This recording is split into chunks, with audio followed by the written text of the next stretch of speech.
कौन है? तेरा पति तो नहीं होगा? उससे कोई फर्क नहीं पड़ता। फर्क नहीं पड़ता मतलब क्या? चल क्या रहा तुम वो देख? वो देख रहा है कैमरा लगाने से रिकॉर्ड हो रहा है। रिलैक्स। मुझे तो कुछ समझ में नहीं आ रहा। रुको। क्या हुआ? आज फिर कुछ भूल गए? हाँ, वो मोबाइल भूल गया।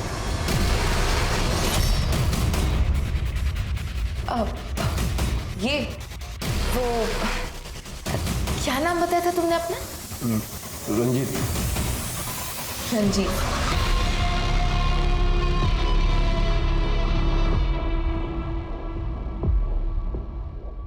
अरे हाँ, वो मुस्कान ने कहा है कि आज उसकी एक्स्ट्रा क्लास है और मुझे भी ऑफिस से आने में देर हो जाएगी।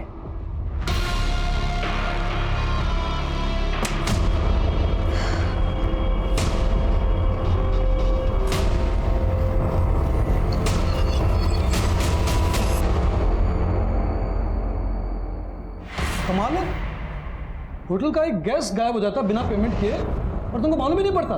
कब देखा था उसको आखिरी बार तुमने? सर वो 7 दिन पहले ब्रेकफास्ट पे देखा था।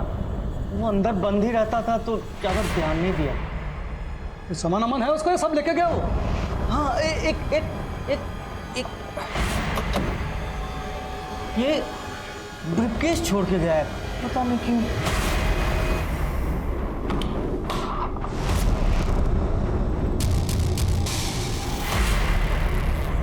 संजीव पटेल, मुंबई से।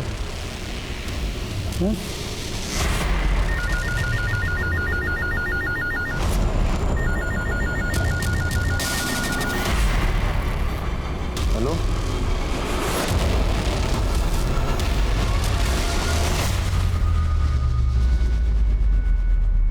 नमस्कार, मैं आशुतोष राणा क्राइम पेट्रोल सतर्क के नए अध्याय शातिर क्रिमिनल में आप सभी का हार्दिक स्वागत करता हूं। हमारी इस श्रृंखला का उद्देश्य आपको अपराधियों के उस घिनौने चेहरे से रूबरू करवाना है जिसे देखकर इंसान तो क्या, इंसानियत भी थर्रा जाए। मनुष्य का दिमाग एक पहेली के जैसा होता है। उसके दिल और दिमाग में क्या चल रहा है इसकी जानकारी पता कर पाना किसी के लिए भी संभव नहीं होता।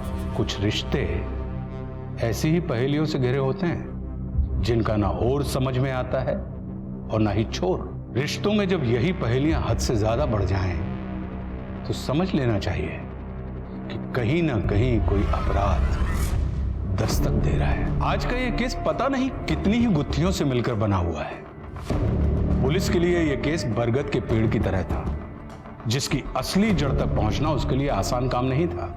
वो जितना इस केस को सुलझाने की कोशिश करती, ये केस उतना ही उलझता जाता। इस केस ने सिर्फ गुजरात ही नहीं बल्कि महाराष्ट्र पुलिस की नींद भी हराम कर दी थी। और जब इस केस की सच्चाई सामने आई तो पूरा हिंदुस्तान दहल गया।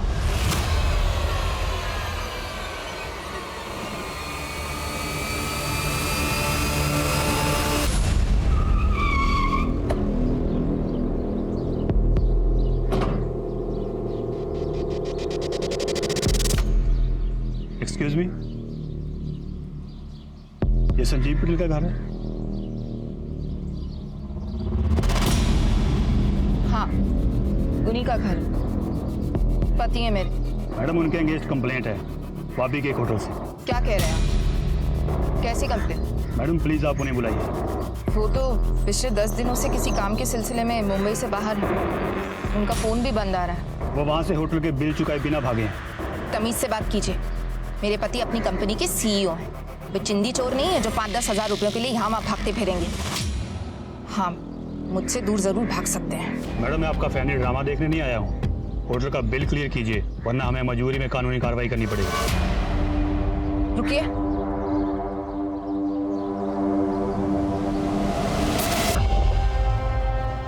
मॉम, डैड, मैं जा रही हूँ। मैं उसके बिना नहीं रह सकती और आप लोग उसे एक्सेप्ट नहीं कर सकते।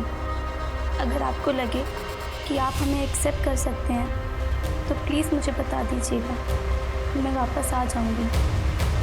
I am sorry. ये लेटर ऑफिस के ब्रीफकेस से मिला है। क्या है ये? मुझे नहीं पता, मेरे गहने भी गायब हैं। मेरी बेटी ऐसा नहीं कर सकती।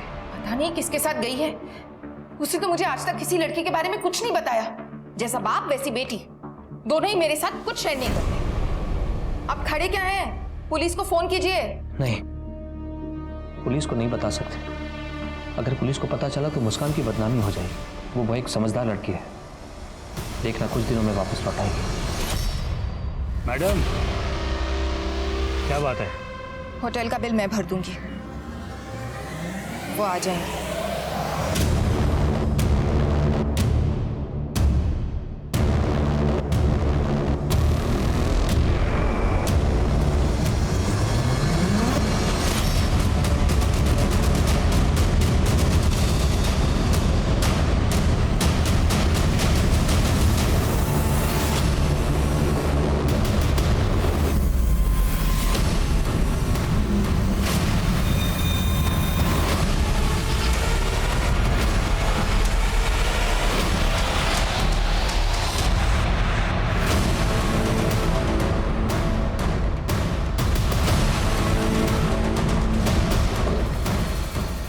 सर, किसी आदमी का कटा हुआ पैर है, इस पर एसिड भी डाला गया। इसको फॉरेंसिक के लिए भेजो। कटा हुआ पैर मिला है तो और भी पार्ट्स होंगे, और बाकी सारे पुलिस स्टेशंस को अलर्ट कर दो। आई एम सॉरी पापा।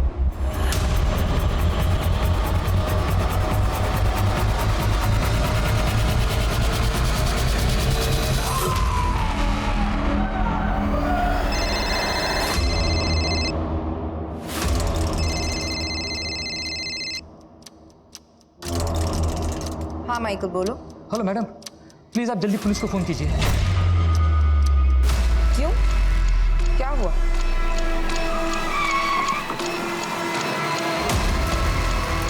अरे आइए सर, ये देखिए ना क्या हाल कर दिया है। आप? जी मैं मैनेजर हूँ यहाँ का। आज सुबह ऑफिस आया तो ये सब हुआ था सर। मैंने अपने बॉस संजू जी को फ़ोन भी किया था कई बार, लेकिन उन्होंने फ़ोन उठाया नहीं। तो फिर मैंने अपनी मैडम को फ़ोन किया। सिक्योरिटी में कोई तो होगा ना यहाँ पे, बुलाओ उसे। सर सिक्योरिटी निकाल दी थी बॉस ने। एक्चुअली जब से सीसीटीवी कैमरा लगाया था ना, तो सबको निकाल दिया था। वो कहते थे कि गार्ड तो सोता रहेगा, और फिर 20 साल से कुछ यहाँ हुआ नहीं तो अब क्या होगा। लेकिन देखिए ना सर, वो सीसीटीवी कैमरा भी चोरी कर ले गया। और क्या क्या चोरी हुआ है? सर कल कुछ दवाई के कंसाइनमेंट बॉक्स आए थे, वो भी गायब है। बॉस कहाँ? 10-12 दिन से बाहर है सर। वापी। कुछ अजीब हुआ था क्या? हाँ सर, कुछ दिन पहले घटना हुई थी। जो पिछला ऑर्डर गया था उसकी सारी एंट्री कर ली थी। अब ये पैकिंग है, कभी भी कंपनी में माल भेजो ढंग से पैक करो। लो जी सर, चाय। तुझे मैंने पहले भी समझाया था ना, ऑफिस में सिर्फ एक बार चाय लेके आया कर। बार बार मुंह उठा के क्यों चलाता है? ये बुलाएंगे तो आऊंगा ना, वो पैसा बाकी है मेरा। ये लो तुम्हारे पैसे, 40 रुपए काट लिए मैंने। क्यों? क्यों मतलब? क्योंकि तू चाय कम, दूध में पानी ज्यादा उबाल कर पिलाता है। मेरे को मेरा पूरा पैसा चाहिए।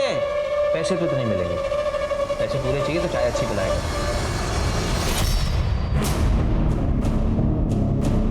साला सर बोल दिया तो ज्यादा ही सर पे चढ़ गया तू। 4 किलोमीटर दूर तक कोई और चाय की दुकान है नहीं। अगली बार चाय चाहिए तो पहले पूरा पैसा दे। देख भाई बिल्लू, बात ऐसी है, पैसे तो तुझे उतने ही मिलेंगे, और ऑफिस में चाय लानी है तो 2 बातें याद रख। चाय अच्छी होनी चाहिए, और ऑफिस में दिन में सिर्फ 1 बार। तेरी जैसी ना मोटी चमड़ी वाला इंसान देखा नहीं। सही कहते हैं सब, इंसान नहीं है तू, मोटी चमड़ी वाला गैंडा है, गैंडा। चाय वाले ने उसके ऊपर चाय फेंकी और तुम्हारे बॉस ने रिएक्ट भी नहीं किया। सर वो गरीब आदमी है, और बॉस के मन में थोड़ी उसके लिए दया भी रहती है, और आसपास कोई चाय वाला भी नहीं है। हमारे बॉस अक्सर बाहर जाते हैं क्या? जी सर, वापी जाते हैं। वहाँ 2 कंपनीज है जिनके साथ हमारी डीलिंग होती है, एक डेल्टा न्यू और एक रवि फार्मा। मैंने उन्हें भी कॉल किया था, लेकिन उनसे भी कुछ पता नहीं चला सर। क्या वो कभी ऐसे पहले भी गायब हुए थे? नहीं, ऐसा तो नहीं हुआ। एक काम करो, ये जो चाय वाला है क्या नाम है उसका? बिल्लू। हाँ, इसे थाने भेजो। मेरी कंपनी एक्सपेंड हो रही है, इसीलिए मैंने आपको हायर किया है। दिन रात मेहनत की है इस कंपनी को खड़ा करने के लिए मैंने, और मैं चाहता हूं कि मेरा सारा स्टाफ भी दिन रात मेहनत करे, बस कोई गलती नहीं होनी चाहिए। हाँ, बिल्कुल सर, बिल्कुल। सर मैंने आपके बारे में बहुत कुछ सुना है, और सच कहूँ सर, मैं बड़ा खुशनसीब हूँ कि मुझे आप जैसे आदमी के साथ काम करने का मौका मिला है। जितना जल्दी काम को समझ जाएंगे उतना ही अच्छा है, क्योंकि कुछ दिनों के बाद मेरी शादी है और उससे पहले अगर आप लोग काम समझ जाएंगे तो मुझे मेरी शादी के दिन कोई टेंशन नहीं रहेगा। बहुत बहुत मुबारक हो सर, बहुत बहुत मुबारक हो। सर आप बिल्कुल टेंशन मत लीजिए, मैं यहाँ काम संभालने तो आया हूँ। इनफैक्ट सर मैं आपके शादी के काम में भी आपकी हेल्प करूँगा। जिस काम को करने आप आए हैं वही काम कीजिए। मुझे मेरी कंपनी के लिए काम करने वाले लोगों की ज़रूरत है, चापलूसों की नहीं। सर फॉरेंसिक रिपोर्ट आ गई है। हमें एक आदमी का एक पैर और हाथ की 2 उंगलियां मिली। फॉरेंसिक टीम का कहना है कि ये बॉडी पार्ट्स किसी 40 से 45 साल के आदमी के। पर अजीब बात है सर कि जब उसके बॉडी पार्ट्स काटे जा रहे थे तब तक वो आदमी जिंदा था। अगर ये मर्डर है तो बहुत ब्रूटल मर्डर है। आपकी जैसी जगह में ऐसा ब्रूटल मर्डर? कोई मिसिंग कंप्लेन? नहीं सर, लेकिन सर एक 40 से 45 साल का आदमी संजीव पटेल, उसके खिलाफ कंप्लेन जरूर आई थी। एक होटल में बिल पेंडिंग करने के बाद से वो गायब हो गया था। सर मैंने वो कंप्लेन मुंबई पुलिस को ट्रांसफर कर दी है। हो सकता है कि वो बॉडी पार्ट्स संजीव पटेल के ही हो।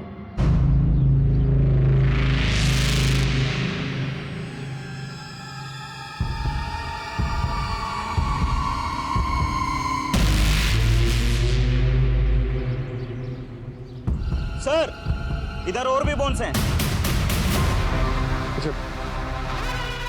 लगता है 1 से ज्यादा विक्टिम्स थे सर। किसको मार के दफनाया है यहाँ पे? साहब हमने किसी को नहीं दफनाया। कुछ लोगों ने बोला कि ये घर काफी टाइम से खाली पड़ा है तो रहने आ गए। तुमसे पहले कौन रहता था यहाँ पे? नहीं पता था, पर लोगों का कहना है कि हमारा पूरा परिवार रहता था यहाँ पे।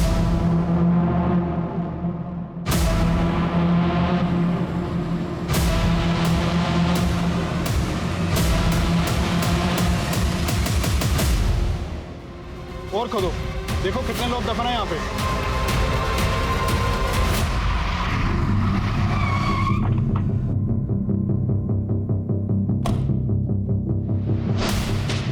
आखिर ये संजीव पटेल गायब कहाँ हो गया? कहाँ गया होगा वो? हमें कैसे पता सर कहाँ गया होगा? हमें तो वो खुद चुना लगा गया। तो अच्छा हो कि घर से उसका पेमेंट आ गया। उसके बारे में और कोई जानकारी? कोई उससे मिलने आता था या वो कहीं किसी को मिलने जाता था? नहीं सर, ऐसा तो कुछ भी नहीं है। उसने तो हमें सख्त हिदायत दी थी कि उसको कोई डिस्टर्ब नहीं करे। ये केस छोड़ के गया है।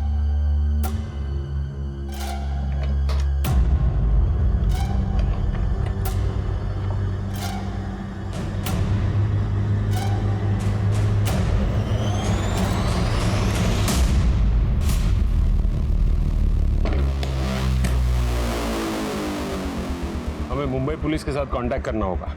देखते हैं ये संजीव उसके घर वहां पहुंचा भी है या नहीं, और उसकी फोटो सारे पुलिस स्टेशन में सर्कुलेट करवाओ। जी सर।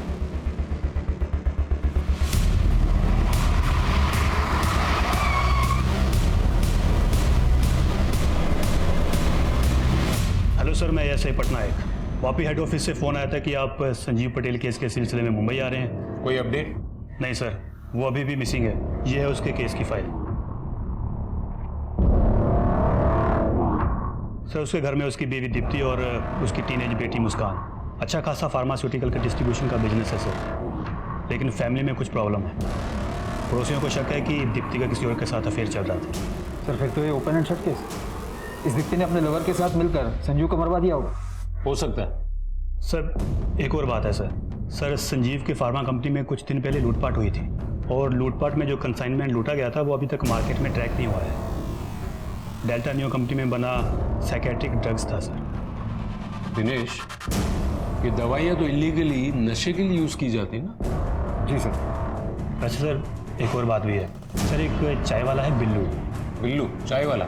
जी हाँ सर, संजीव के साथ उसका कई बार झगड़ा हुआ है सर। जिस दिन से संजीव गायब है उस दिन से ये चाय वाला भी गायब है। तुम सबसे पहले ये संजीव की बीवी, क्या नाम बताया उसका? सर दीप्ति। दीप्ति, सबसे पहले उसे बुला। जी सर। दीप्ति, मैं तुम्हारे साथ सिर्फ घर बसाना नहीं चाहता, बल्कि मैं तुम्हारे साथ अपनी पूरी दुनिया बसाना चाहता हूँ। वो दुनिया जहाँ बहुत पैसा हो, बड़ी बड़ी गाड़ियाँ हों, बंगले हों, और इसको पाने के लिए मेहनत कर रहा हूँ। दिन रात पसीना बहाता हूँ सिर्फ इसलिए कि वो मुकाम हासिल कर सके। देखो दीप्ति, मुझे एक ऐसा जीवन साथी चाहिए जो मेरे इस पैशन को समझ सके, मुझे समझ सके। जो हर कदम पर चाहे जैसा भी वक्त हो मजबूती से मेरे साथ खड़ा रहे।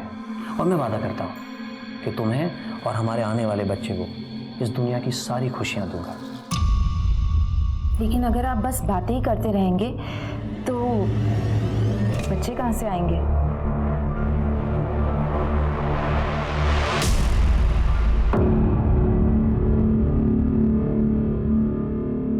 ये सब आप मुझे क्यों बता रहे हैं? आपको लगता है ये संजीव के बॉडी पार्ट्स? वो तो डीएनए टेस्ट के बाद पता चल ही जाएगा। किसके साथ करेंगे डीएनए टेस्ट? वो अनाथ है। क्यों? आपकी और संजीव की एक बेटी तो है ना? हाँ है, लेकिन वो मिसिंग है। क्या? हाँ, वो संजीव के जाने से कुछ दिन पहले ही घर से गायब हो गई। आप दोनों की बेटी गायब हो गई थी और आपको और आपके पति को जरा भी ऐसा नहीं लगा कि आपको पुलिस कंप्लेन करनी चाहिए? संजीव को पुलिस को इन्वॉल्व नहीं करना था। उन्हें यकीन था कि मुस्कान वापस आ जाएगी। और आप चाहती हैं कि हम आपकी इस बात पर यकीन कर लें। मैडम, आपके पति गायब हुए हैं और पुलिस को बॉडी पार्ट्स मिले, लेकिन वो बॉडी पार्ट संजीव के हैं या नहीं उसकी पुष्टि करना अब भी बाकी है, क्योंकि उसके कोई रिश्तेदार तो है नहीं और आपकी और संजीव की बेटी वो भी गायब है। और आपको देखकर ऐसा लगता है कि आपको इस पूरी बात से कोई फर्क नहीं पड़ता। तो आपको क्या लगता है संजीव का खून मैंने करवाया है? मैं ऐसा क्यों करूंगी? अपने अफेयर्स की वजह से। ये मेरा और संजीव का पर्सनल मैटर है। सच सच बताइए, आपने अपने अफेयर्स को छुपाने के लिए ही संजीव का मर्डर करवाया ना? कौन सा अफेयर? हाल फिलहाल में तो मेरे 3 अफेयर्स चल रहे हैं।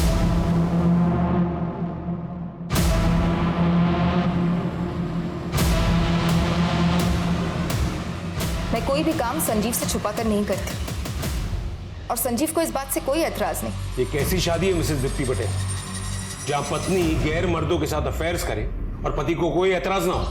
मैंने आपसे कहा ना, ये हमारा पर्सनल मैटर है। अपने तीनों आशिकों के नाम और नंबर्स लिखिए। आप मेरे पीछे टाइम वेस्ट कर रहे हैं। मैं कोई भी काम संजीव से छुपा कर नहीं करती। हम एक ओपन मैरिज में हैं। आप माने या ना माने, लेकिन सच तो ये है कि मैं अपने पति संजीव से बहुत प्यार करती हूँ। इसलिए प्लीज मेरे पति और मेरी बच्ची को ढूंढ दीजिए।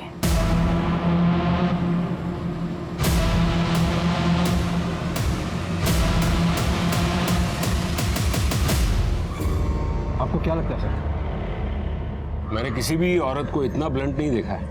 सर, मुझे तो लगता है कि इसने अपने पति के साथ साथ अपनी बेटी को भी मार दिया है ताकि डीएनए कंफर्म ना हो। या ये भी हो सकता है कि इसकी बेटी को पता चल गया हो कि इसने अपने पति को मरवाया है। फिलहाल तो हमें उसे ढूंढना होगा।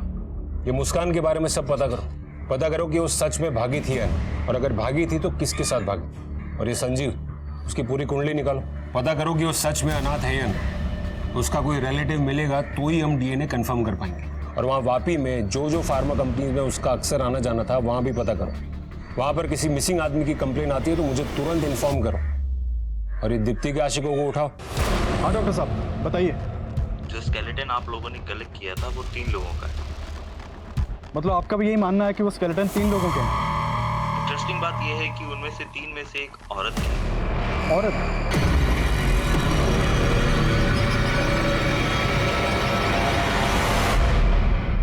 सर, मेरी वापी की फार्मा कंपनी से बात हुई। उनका कहना है कि उनकी संजीव के साथ कोई मीटिंग नहीं होने वाली थी। और सर, डेल्टा न्यू फार्मा का कहना है कि उन्होंने कुछ दिन पहले संजीव के साथ काम करने से भी मना कर दिया था। डिटेल निकालो उसकी। जी सर। सर, संजीव की पत्नी दीप्ति ने सही कहा था। मुस्कान सच में किसी लड़के के साथ भागी है। उसके स्कूल से पता किया है। जिस दिन से मुस्कान गायब है उसी दिन से उस स्कूल का एक लड़का भी गायब है। कौन है ये लड़का?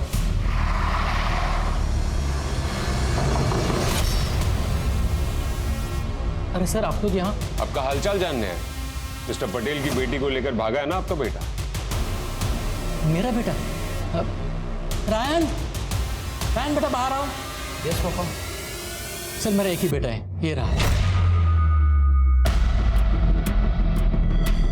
तुम्हारे और मुस्कान के बीच कुछ चल रहा है क्या? कुछ भी नहीं सर, वो मेरी स्कूल में पढ़ती है और कभी कभी मुझे मैथ्स में हेल्प करती है।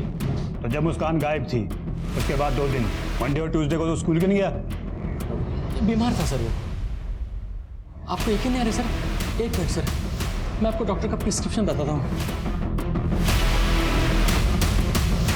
इसका मोबाइल लो और मोबाइल लोकेशन चेक करो। नहीं सर, मोबाइल नहीं है इसके पास। मतलब था, 8 महीने पहले था उसके पास मोबाइल, वो मैंने बंद करा दिया था। एक्चुअली क्या सर, वो थोड़ा बिल भी ज़्यादा आ रहा था और इसका पढ़ाई में मन नहीं लग रहा था। मन तो इसका कहाँ लग रहा था ये तो हम पता लगा ही लेंगे।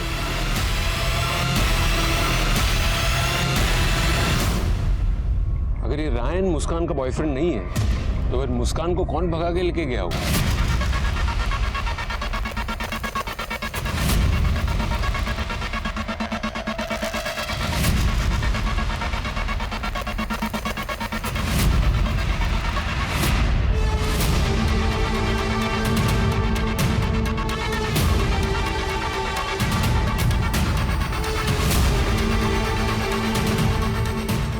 सॉरी पापा।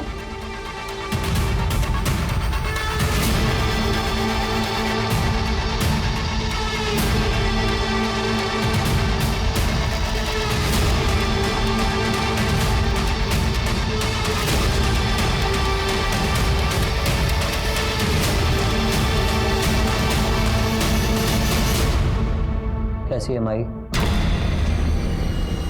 काका आप तो कई सालों से इस इलाके में रह रहे हो, आप बता सकते हैं इस घर में कौन रहता था पहले? बहुत बड़े लोग थे, घर में नौकर चाकर भी थे। सेठ जी की बीवी गुजर गई थी, उनके 2 बच्चे थे, एक बेटी और एक बेटा।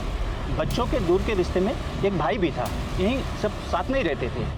बहुत धमा चौकड़ी मचा रहे हो ना तुम तीनों, इसीलिए बड़े शहर जा रहे हैं ताकि तुम लोग तीनों की ये शैतानी बंद हो जाए और तुम लोग बड़े स्कूल कॉलेज में जाकर अच्छे से मन लगाकर पढ़ सको, समझे? मुझे नहीं जाना कहीं, मुझे यहीं पे अच्छा लगता है। तेरी झाड़ी बुद्धि में कोई बात जाएगी नहीं। तू कुएं के एक मेंढे की तरह ही रहना चाहता ना, लाइफ में कुछ करना नहीं है तुझे। फिर जाने किसकी नजर लग गई। काका आपने बताया कि इस घर में 4 लोग रहते थे और एक नौकरानी थी, लेकिन हमें तो यहाँ पर 3 लोगों की हड्डियाँ मिली हैं। पता नहीं साहब, ये उस परिवार के लोगों की हड्डियाँ हैं या वो परिवार किसी और को दफना के निकल गया। अच्छा दिनेश, उन लोगों का यहाँ कोई पुराना सामान पड़ा है? हाँ जी, जैसा था वैसा ही है। चलो देखा।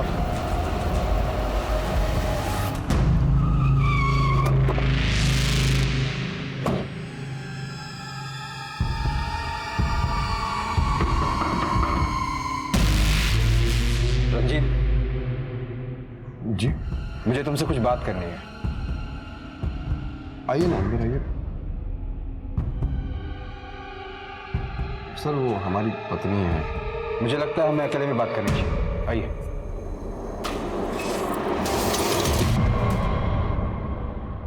दीप्ति पटेल को जानते हो? उनका कहना है कि तुम्हारा उनके साथ अफेयर चल रहा है, क्या ये सच है? सर ये सब सरासर गलत है सर। झूठ और सच का हम पता लगा लेंगे, गाड़ी में बिठाओ इसे। अरे सर मैंने कुछ नहीं किया सर, मैं सच कह रहा हूँ सर। ये बताया जा रहा है सर।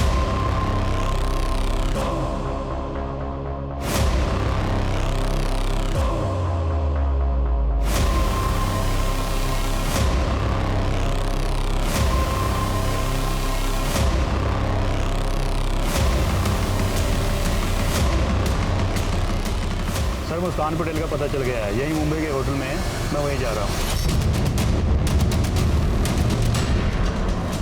I'm sorry पापा।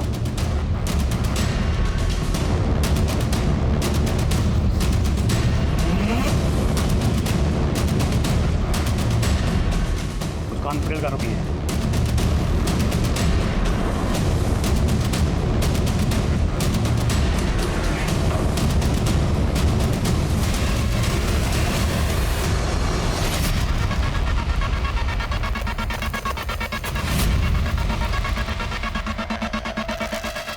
तुमने कहा था वो इस रूम में रुकी है।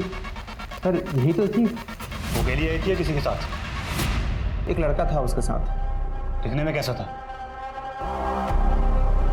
यार मेरा कोई अफेयर नहीं था उसके साथ, हम तो बस सोते थे उसके साथ। उससे पहली बार कहाँ मिले थे? कैफे शॉप, पूरे परिवार के साथ आई थी सर। लगता है सूरज आज पश्चिम से निकला है, तभी तो तुम्हारे डैड अपना काम छोड़कर हमें घुमाने लाए। डैड आप ये वाली कॉफी ट्राई कीजिए, बहुत अच्छी है। रियली?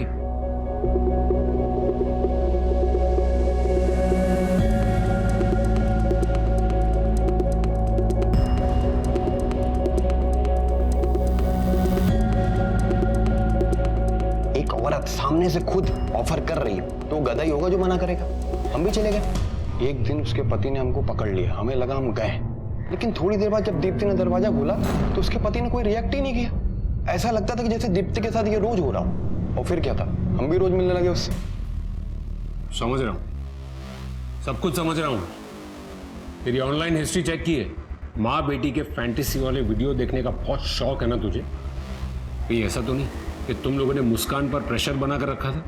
ये संजीव को तो उसकी बीवी की परवाह नहीं थी, लेकिन जब उसे पता चला होगा कि तुम लोग मुस्कान को भी इन्वॉल्व करना चाह रहे हो तो उसे गुस्सा आ गया होगा और इसीलिए तुम लोगों ने संजीव का खून कर दिया।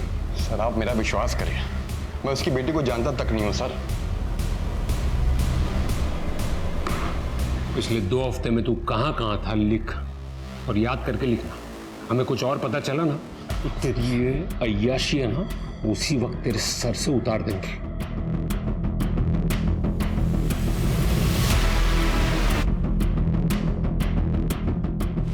दिनेश, इस पर नजर रखो और दीप्ति के बाकी के 2 लवर्स को भी उठा के ले जाओ। ये संजीव के रिलेटिव के बारे में कुछ पता चला? नहीं सर, अभी तक तो नहीं। सर जिसके साथ मुस्कान भागी थी उसकी आइडेंटिटी कंफर्म हो गई है। उन लोगों ने झूठ बोला था। चलो चलो।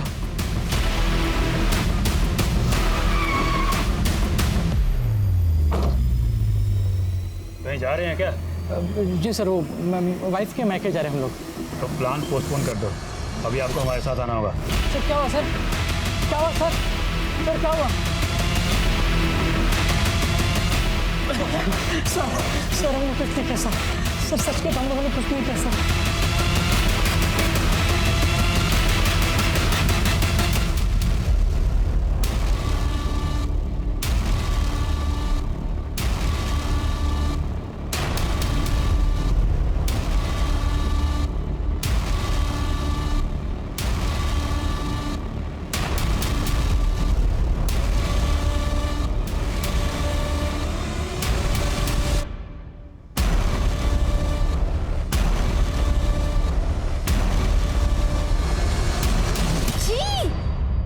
भगवान, क्या कर रहे हो तुम दोनों? भागा था, लेकिन सर बाद में डर गया था तो वापस चला आया।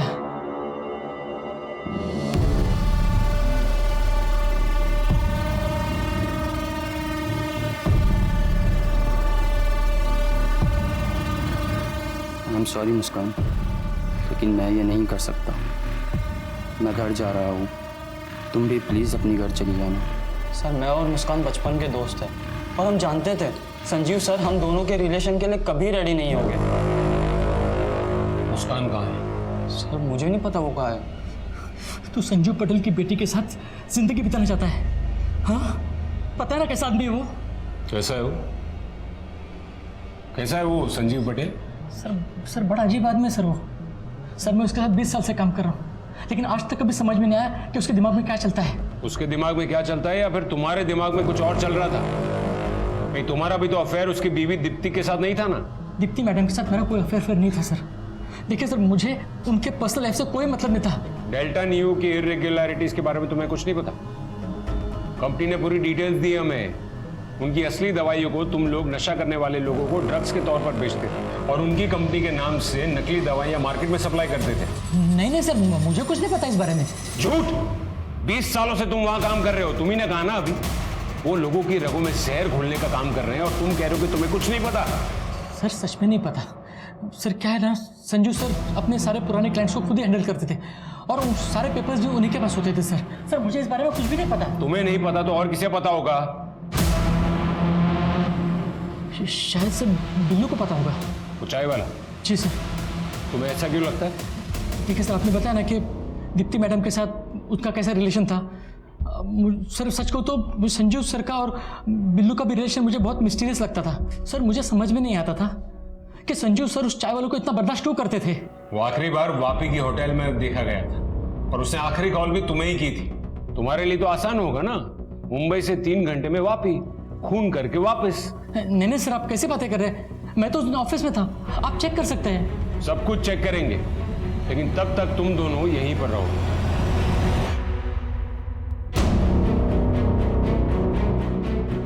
सर ये माइकल बार बार कह रहे हैं कि इसे कुछ नहीं पता, जबकि घूम फिर के खुद ही बीच में आ रहा है। सर नागपुर पुलिस से फोन आया था। बिल्लू को पकड़ लिया गया है, उसे हम मुंबई लेकर आ रहे हैं। ये संजीव पटेल का केस पहेली की तरह उलझता ही जा रहा है और इस पहेली को सुलझाने के लिए हमें उसके पास्ट को खंगालना होगा। इससे भी हम पक्के तौर से कह नहीं पा रहे हैं कि जो बॉडी पार्ट्स मिले हैं वो संजीव के हैं या किसी और के। मुझे तो ये समझ में नहीं आ रहा है कि जिसके बॉडी पार्ट्स काटे जा रहे हैं वो संजीव है या फिर जो बॉडी पार्ट्स काट रहा है वो संजीव है। और उसकी बेटी, उसके बारे में भी हमें अब तक कोई क्लू नहीं मिला। यही तो मैं भी जानने आई। जवाब दीजिए मेरे सवाल का। कहां है मेरे पति और मेरी बेटी? आप लोग अभी तक उन्हें ढूंढ नहीं पाए? और तुम, हिम्मत कैसे हुई तुम्हारी? इतने एहसान किए हमने तुम्हारी फैमिली पर और तुमने ये सलाह दिया? एहसान करने वाली आई बड़ी। तेरे पति की सेवा की मैंने 20 साल, गुलामी की मैंने उसके साथ। पगार देना, पैसा देना, सैलरी देना मतलब कोई एहसान नहीं करना होता है। और हाँ, तेरी हिम्मत कैसे हुई मेरे बेटे को चिल्लाने की? अरे जाके अपनी बेटी को संभाल। लेकिन नहीं, तुझे तेरी अय्याशों से फुर्सत मिले तब ना।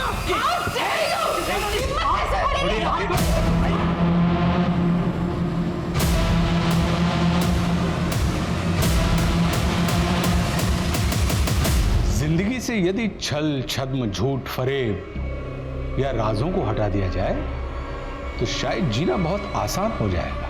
सीने में दबे हुए राज ही अक्सर हमें गलत रास्ते की तरफ ले जाते हैं। मेरी सलाह तो यही होगी कि हम ऐसा कोई भी काम ना करें जिसे दुनिया के सामने लाते हुए हमें शर्मिंदगी महसूस हो या डर लगे, क्योंकि ऐसे ही ना जाने कितने राजों से संजीव पटेल की जिंदगी घिरी हुई थी। वो कहां था, किस हाल में था? क्या वो लाश के टुकड़े जो पुलिस को मिले थे वो संजीव पटेल के ही थे या मामला कुछ और ही था? और पंतनगर में जो 3 कंकाल मिले थे वो कंकाल किसके थे? उनकी मौत का कारण क्या था? वो कौन था जिसने 3 लोगों की निर्मम हत्या करके उन्हें दफन कर दिया? क्या इनमें से किसी को भी कभी न्याय मिल पाया? क्या पुलिस को कोई भी सबूत मिला जिससे इस केस की गुत्थी सुलझ सके? बताया ना सर इनको मैंने। अरे बोलो ना साहब, क्या बोल नहीं रहे आप? पूरा तो बताया ना। बताएगा? तलब लगी थी बहुत ज्यादा सर। वो संजीव बेचता है माल, पता था मुझको, मैं ही मदद करता था उसकी काम में। मेरे तलब लगी थी, मैंने उसके गोडाउन से चोरी कर लिया साहब। तलब बहुत ज्यादा लग रही साहब। इंजेक्शन। तो तू संजीव को ड्रग्स बेचने में मदद करता था? कब से शुरू हुआ ये सब? माई से पूछिए ना, माई ने मुझको संजीव भाई से मिलवाया था। माई को सब कुछ पता है। ये माई को? माई क्या बना रही है खाने में? आप संजीव पटेल को कैसे जानती थी? संजीव पटेल को तो मैं बचपन से जानती थी। वो वापी में वो अनाथ आश्रम था ना, वहाँ मैं देख रेख करती थी। वो वही था। संजीव पटेल, रघु, बिल्लू, ये सब एक साथ थे वहाँ। ये बिल्लू भी उसी अनाथ आश्रम में था? बिल्लू और कौन? रघु? रघु को आप नहीं जानते, संजीव का दोस्त था वो। उसकी बहन भी वहाँ रहती थी उसके साथ। उसकी बहन भी वहाँ रहती थी उसके साथ। रघु को तो कुछ भी बोलना नहीं आता था। उसकी बहन अच्छी थी। ये तीनों एक साथ रहते थे। ये रघु और उसकी बहन ये कहाँ मिलेंगे? जी पता नहीं। संजीव जब छोटा था ना तो हमें सब बताता था। जब वो बड़ा हो गया तो चुप चुप सा रहने लगा। वो पुलिस ऑफिसर बन गया ना, पुलिस वाली एकड़ आ गई थी उसमें। Police officer? दिनेश, ये अनाथ आश्रम के सारे पुराने रिकॉर्ड्स चेक करो और पता करो कि रघु और उसकी बहन आखिर है कौन। जी सर। रेयान और उसके बाप को मत छोड़ना, उन्होंने ही मेरी बेटी को मारा है। मैडम संभालिए अपने आप को। आई विटनेसेस का कहना है कि मुस्कान ने सुसाइड किया था। तो सुसाइड भी तो उन्हीं की वजह से किया है ना।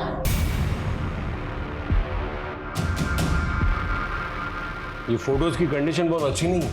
एजिंग सॉफ्टवेयर यूज करके भी हम ये नहीं पता कर पाएंगे कि अब ये दिखते कैसे होंगे। सर हमारे पास अब मुस्कान की बॉडी है, तो कम से कम ये तो पता चल जाएगा कि वो बॉडी पार्ट संजीव के हैं या नहीं।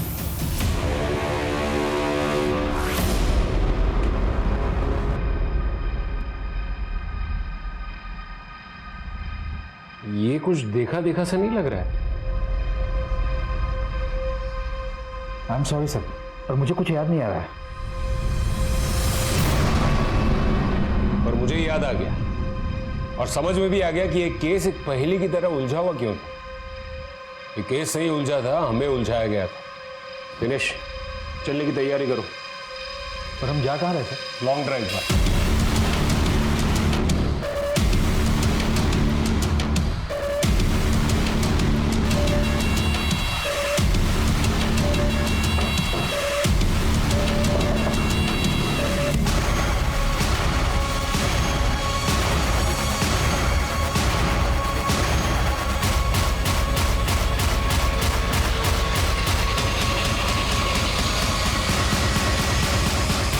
क्यों किया ये सब?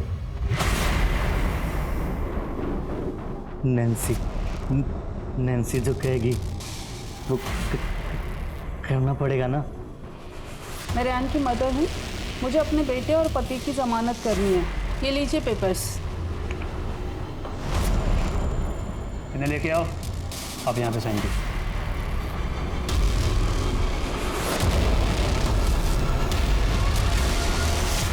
जो भी करना जल्दी करो। हाँ, मुझे कॉल करके खबर करते रहना। चाय।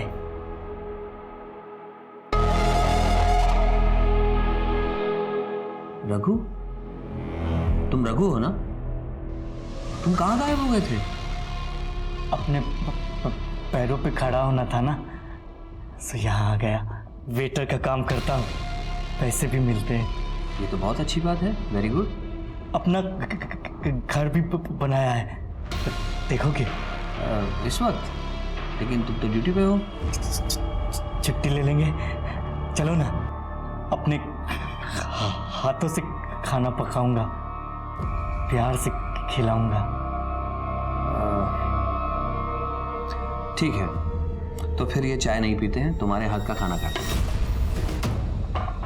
चलो।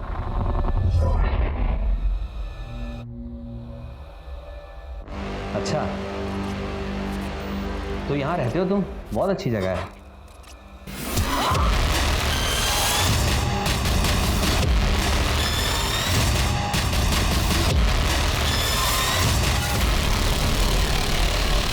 मतलब नैन्सी के कहने पर तूने संजीव का खून कर दिया? सिर्फ संजीव को ही नहीं, बहुतों को मौत के घाट उतारा है मैंने। ये श्यामा क्या कह रही है? मैं तुमसे पूछ रहा हूं, ये श्यामा क्या कह रही है? तुम ना, मेरे लिए हम हमेशा साथ रहेंगे। नैन्सी के लिए तो सब करना पड़ेगा।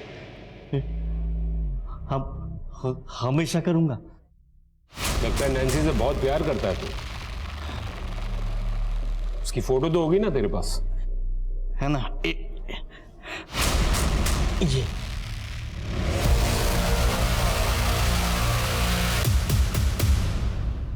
इतनी परफेक्ट प्लानिंग? तुम तो हमें गच्चा देने ही वाले थे। तो अब बताओ, तो तुम्हारे लिए सब ठीक ठाक चल ही रहा था, तो फिर ये किया क्यों?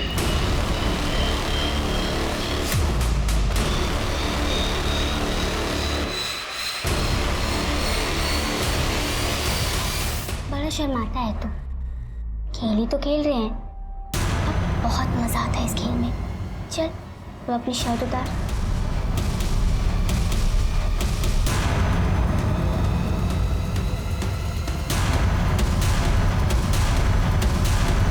जी, क्या कर रहे हो तुम दोनों?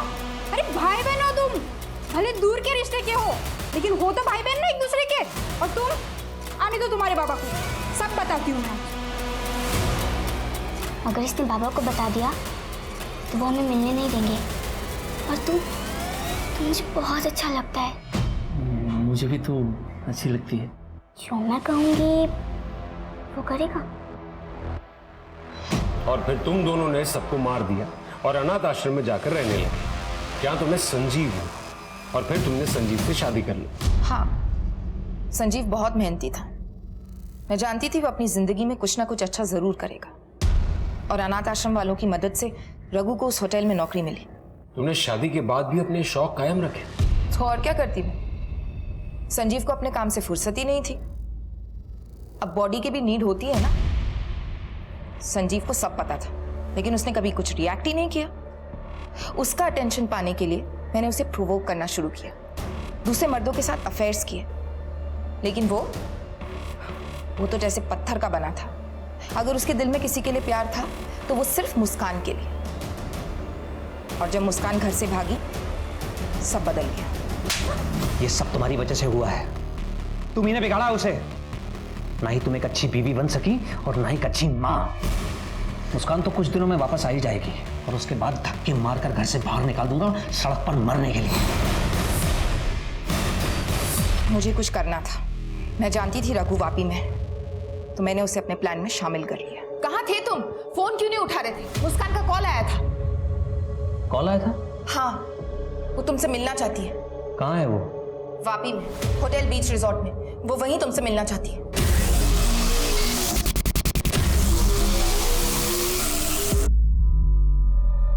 तो तुम ये कहना चाहती हो कि संजीव ने तुम्हें निग्लेक्ट किया, इसलिए तुमने ये सारे अफेयर्स चलाए।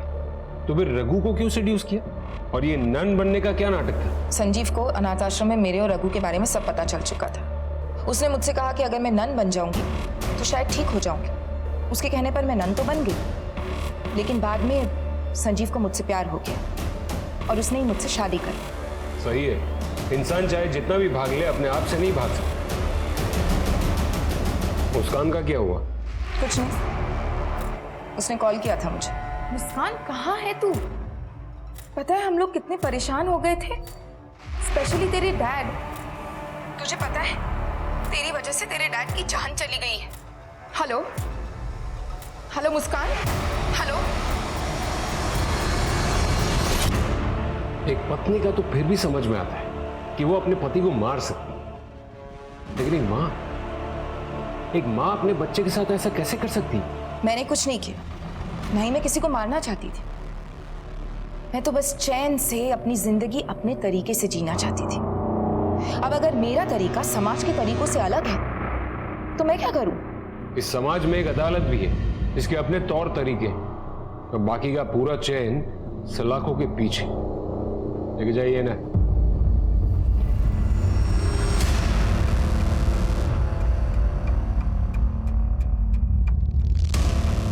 इस केस से हमें यह सबक मिलता है कि अति किसी भी चीज की अच्छी नहीं होती।